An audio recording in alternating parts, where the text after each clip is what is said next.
Darwin টেস্টের আগে acid test টাইগারদের অজি একাদশের বিপক্ষে এবার প্রস্তুতির মিশন ওদের।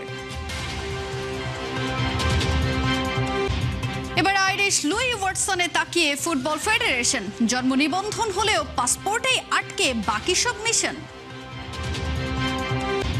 বাংলার পোস্টার বয় হামজা ছাড়ছেন লেস্টার সিটি, আজারবাইজানের ক্লাব সাবাকে দিয়েছে আনুষ্ঠানিক চিঠি।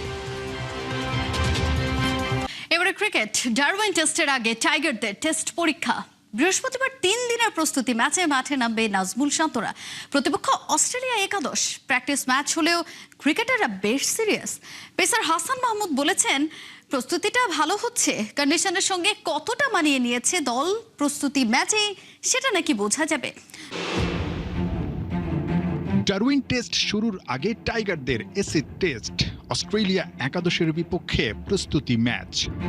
উইকেটের দিকে তাকিয়ে অপলক দৃষ্টিতে লিটন হয়তো ভাবছেন, এই 22 গজটাই 23 বছর পর টাইগারদের অস্ট্রেলিয়া সফরে সবচেয়ে বড় চ্যালেঞ্জ। চ্যালেঞ্জ যতটাই থাকুক, পুরো দল আছে বেশ ফুরফুরে মেজাজে। ডারউইন টেস্ট শুরুর আগে পুরোটা ফোকাস প্রস্তুতি ম্যাচ ঘিরে। আমার কাছে মনে হয় যে আমাদের যে প্র্যাকটিস গেমটা আছে সেটা অবশ্যই ম্যাচের আগে প্রস্তুতির জন্য খুব ইম্পর্টেন্ট, এবং কন্ডিশনের সাথে পিচের সাথে মানিয়ে নেওয়ার জন্য এটা আসলে অনেক কাজে দিবে আমাদেরকে। মাইটি অস্ট্রেলিয়াকে চমকে দিতে হলে ব্যাটিং, বোলিং আর ফিল্ডিং ভালো করতে হবে 3 ডিপার্টমেন্টেই। তবে সবচেয়ে দুশ্চিন্তা ব্যাটারদের। নতুন চকচকে বলে Mitchell Starc, Pat Cummins, Hazlewood আর স্কট বোলান্ডকে সামলানোর রাস্তাটা সহজ করতেই নেটে সাদমান তামিমদের কঠোর অনুশীলন চলছে। নাহিদ রানা নেই, তবে সেই অভাবটা বুঝতে দিতে চাইবেন না হাসান মাহমুদ। খুব ভালো প্র্যাকটিস সেশন হচ্ছে আজকে। ফিল্ডিং হলো, ব্যাটিং হলো, বোলিং হলো, পরে অবশ্যই আমাদের আরো সামনে অনেক টাস্ক আছে এবং অনেক সেশন আছে। 3 দিনের প্রস্তুতি ম্যাচের পর আরো 4 দিনের অনুশীলন, সব মিলে মন্দ হচ্ছে না টাইগারদের প্রস্তুতিটা। যদিও দেশ ছাড়ার আগে ক্যাপ্টেন শান্তর কণ্ঠে ছিল প্রস্তুতি ঘাটতির অস্বস্তি। তাওহিদ হৃদয়ের ঝোড়ো ব্যাটিং আর সাকিব আল হাসানের ক্রুশাল মোমেন্টে নেয়া উইকেটে ভর করে ফাইনালে পৌঁছে গেছে জাফনা কিংস। গল গ্যালান্টসের বিপক্ষে জিতেছে 14 রানে। 21 বলে 54 রানের ইনিংস খেলে নট আউট থাকেন তাওহিদ হৃদয়। খাজান আফ্রিদ দাপুটে ব্যাটিংটাও জাফনাকে এগিয়ে দিয়েছে সেমিফাইনালে। অবশ্য কাজের কাজটা আগেই করে দিয়ে গেছেন ওপেনার কামিল মিশ্রা। 55 বলে 108 রানের ইনিংস খেলেছেন কামিল। 243 রানের টার্গেটের জবাবটা দিতে পারেনি গল গ্যালান্টস। 8 উইকেট হারিয়ে 228 রানে তোলে গল, আর তাতে ফাইনাল কনফার্ম করে জাফনা কিংস। 3 ওভারে 36 রান দিয়ে খরুচে স্পেল করলেও করুণারত্নের উইকেট নিয়ে ম্যাচের মোড় ঘুরিয়ে দেন সাকিব আল হাসান। এবারে ফুটবল প্রসঙ্গ, হামজা শমীদদের অবদানে বদলে গেছে বাংলাদেশের ফুটবলের চিত্র। সেই তালিকায় লুই ওয়াটসনের নাম যোগ করতে যাচ্ছে বাংলাদেশ ফুটবল ফেডারেশন। ইংল্যান্ডে জন্ম হলেও আয়ারল্যান্ডের বয়সভিত্তিক দলের হয়ে খেলেছেন। জন্ম নিবন্ধনটা হয়ে গেলেও অপেক্ষা সবুজ একটা বইয়ের। ইংল্যান্ড থেকে বাংলাদেশে পাড়ি জমানো শুনলেই মনে পড়ে হামজা দেওয়ান চৌধুরীর কথা। তবে নতুন করে কেউ একজন এই বঙ্গদেশে পা ফেলতে পারে সেটা জানা আছে তো? The boy Louis Watson. নানান নাটকীয়তার পর লাল সবুজের জার্সি গায়ে জড়াতে পারেন এই আইরিশ বয়।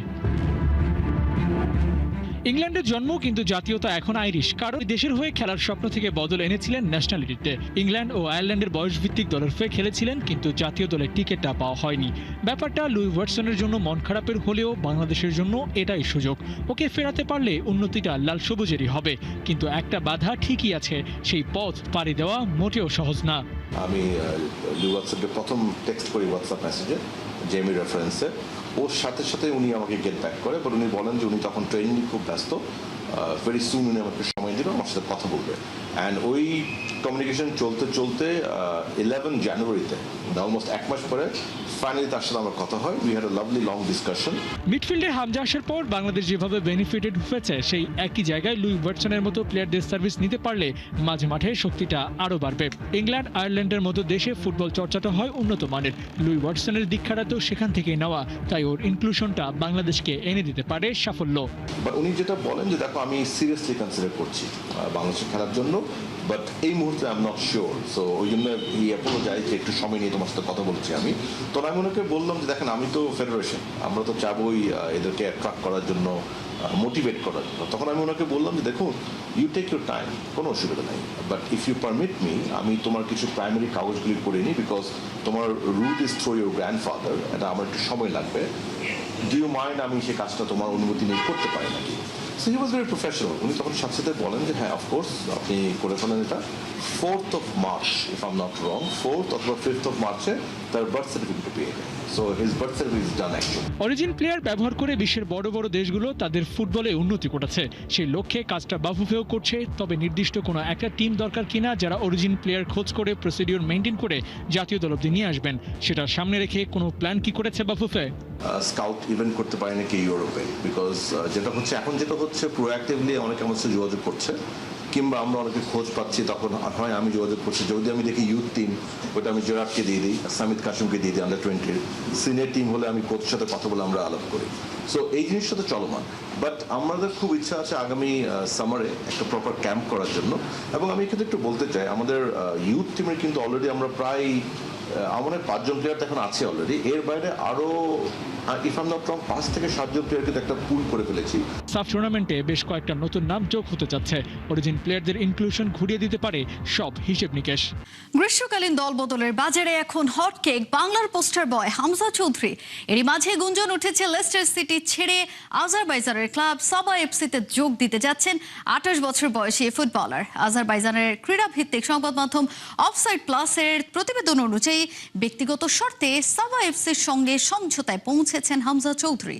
বেশ কিছুদিন ধরেই লেস্টার সিটির সঙ্গে আলোচনা চালিয়ে যাচ্ছিল সাবা এফসি, তবে ক্লাবের পক্ষ থেকে এখনো কোনো আনুষ্ঠানিক ঘোষণা দেওয়া হয়নি। ট্রান্সফার মার্কেটের তথ্য অনুযায়ী হামজার বর্তমান মার্কেট ভ্যালু প্রায় 4 মিলিয়ন ইউরো।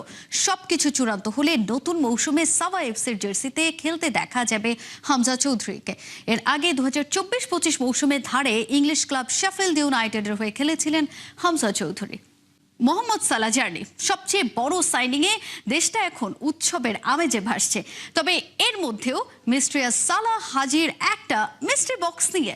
লিভারপুলের 11 নম্বর জার্সিটা বদলে এবার কোন জার্সিতে বিশ্বে হাজির হবেন মোহাম্মদ সালা? একটা মহাকাব্য যার প্রতিটা পাতায় পাতায় রোমাঞ্চ, যার ধুলো মাখা পায়ে লেখা হয় ফুটবলের হিস্ট্রি। শান্ত কিন্তু ক্ষিপ্র, নিশ্চুপ কিন্তু দুরন্ত। দীর্ঘ 9 বছরের এক মহাকাব্যের পর এবার নতুন ঠিকানা, নতুন ক্লাব, নতুন একটা শহর। আর সেই শহরে এমন উৎসব কে দেখেছে কবে? রূপকথাকে যেন একেবারে হাতের মুঠোয় পাওয়া। কেউ কেউ তো নিজের চোখকেও বিশ্বাস করতে পারছেন না, নিজেকেই হয়তো চিমটি কেটে বলছেন, ও গড, ইজ দিস রিয়েল? এই গল্পটা এখন নতুন করে তুরস্কের মাটিতে শুরু হয়েছে সুপারস্টার মোহাম্মদ সালাহকে নিয়ে। ইনজুরি কাটিয়ে অস্ট্রেলিয়ায় প্র্যাকটিসে যোগ দিয়েছেন লিটন কুমার দাস।